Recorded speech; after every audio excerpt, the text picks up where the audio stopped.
Ahora sí nos tomamos el tiempo para viajar por el mundo a través de la información.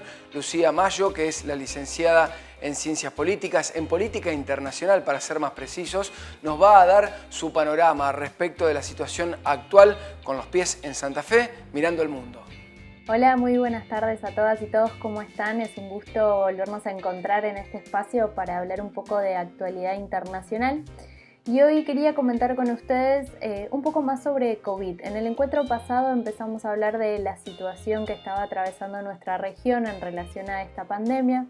Y hoy traigo un caso diametralmente opuesto, que es el caso de Israel, que a partir del día domingo de esta semana comenzó a dejar de utilizar las mascarillas o los tapabocas en lugares públicos.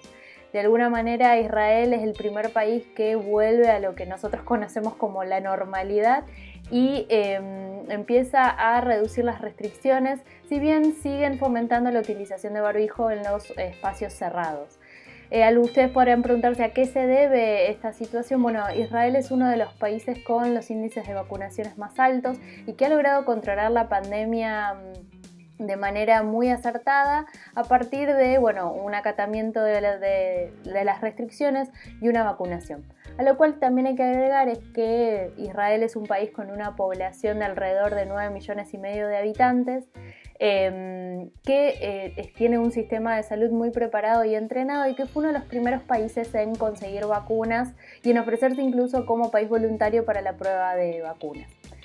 Esto nos pone, digamos, como para que lo tengamos en cuenta, en una vereda totalmente opuesta al panorama que planteábamos el último encuentro y que se ha recrudecido en las últimas semanas. El panorama de la segunda ola de COVID ya está instalada en la región, siendo claramente el caso más emblemático el de Brasil, que hoy por hoy se ha convertido en el país número 1 en número de muertes de habitantes por cada 100.000 habitantes, siendo en su momento era solo superado por Estados Unidos y ahora tiene 174 muertes por cada 100.000 habitantes.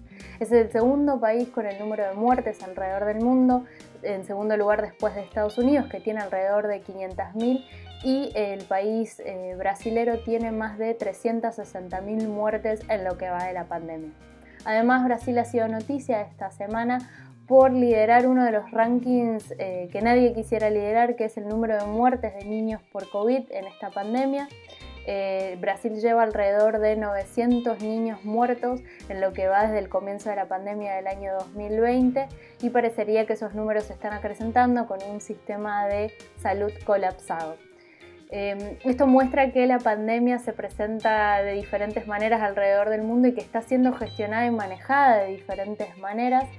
Si bien todavía no están pudiendo, como diríamos nosotros, encontrarle la vuelta, ni siquiera los países europeos, y el gran temor en América Latina está vinculado a la llegada del invierno y la posibilidad de complicaciones en una tercera ola que pudiéramos llegar a sufrir en el invierno de este 2021.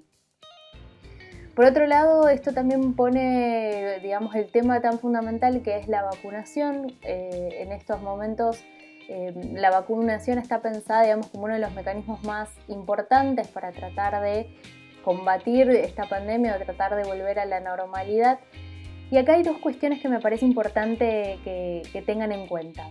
Una es que el mundo realmente no ha estado preparado para... el mundo, me refiero a este sistema con el que contábamos, que imaginen ustedes que producían anualmente una serie de vacunas para determinada población y hoy por hoy tienen que salir a producir vacunas para todo el mundo.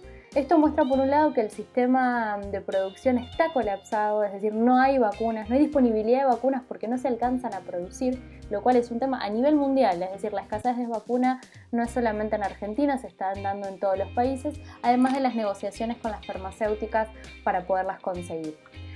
Pero la segunda cuestión que viene de la mano de este tema, que está empezando a surgir y que seguramente ustedes lo empiezan a ver que va a resonar mucho en las redes sociales sobre todo, es el proceso de democratización de la vacunación. Esta semana salieron números que afirmaban que en los países desarrollados, en los países del primer mundo, 1 de cada 4 personas ya ha recibido por lo menos una dosis de vacuna contra el COVID de cualquiera, digamos, de las farmacéuticas. Mientras que en los países en vías de desarrollo o subdesarrollados, este número es 1 de cada 500 personas. Esto pone en escena la discusión de cómo se reparten las vacunas, quiénes pueden acceder a ella, y se están comenzando a levantar cada vez más voces en favor de promover un sistema que sea más democrático y que permita a aquellos países en vías de desarrollo poder acceder de manera más fácil a la vacuna. Dicho esto, un comentario que podemos hacer es que esta semana también se anunció que Argentina va a comenzar a fabricar la vacuna Sputnik. En los laboratorios argentinos se ha hecho una prueba de 20.000 unidades que fueron remitidas a Rusia y que en caso de estar aprobadas nos darían el ok para comenzar a producir en el sur vacunas para lograr cubrir o comenzar, digamos, a contribuir a cubrir la demanda a nivel regional y a nivel mundial también, así que son muy buenas noticias también para este proceso que hablábamos de democratización de las vacunas. Pero bueno, este es un tema que no agota, que seguramente volveremos a conversar en los próximos días, pero que actualmente se presenta en estos términos. Así que bueno, seguimos charlando en un próximo encuentro y espero que se encuentren muy bien.